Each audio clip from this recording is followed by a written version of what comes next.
બાલાથી લડજી પણ બાળકને ઊંધું બતાવતું હતું કોને? મારે હા મહિલા હતા ને તેની મનતા રાખી ગાદી પર આવીને તમે ડીજે ગાતી ગરબો લઈને આવે ચુંદરી લઈને આવી પેડા લઈને આવીશ એ બધા રાખી એટલે તમે માનતા માની હતી માનતા માને એટલે તમે પેલો તમે મતલબ તમે આપણે નોર્મલ થઈ હા માનતા માની હતી કે બાળક અંદર ઊંધું ફરી ગયું એવું કહેતા હતા ડૉક્ટરો.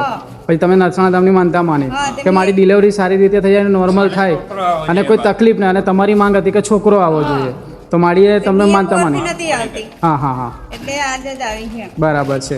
તો પછી તમારા અત્યારે સંતાનમાં શું છે? દીકરો જ છે. તમે દીકરો માગે દીકરો જ આપ્યો અને ડૉક્ટરો કહેતા હતા કે અંદર ઊંધો ફરી ગયો છે બાળક તો એ બી તમારી નોર્મલ ડિલિવરી થઈ સિઝરની પણ જરૂર ના પડી. ઠીક છે. તો આ બધું કોની દયાથી થયું? ડેન્જર ઝોન મકાડીમાં જે નરસાણા ધામમાં સતની ગાદી ચાલે છે ત્યાંથી. તો તમે માનતા માની હતી. માનતામાં શું માની હતી બેન?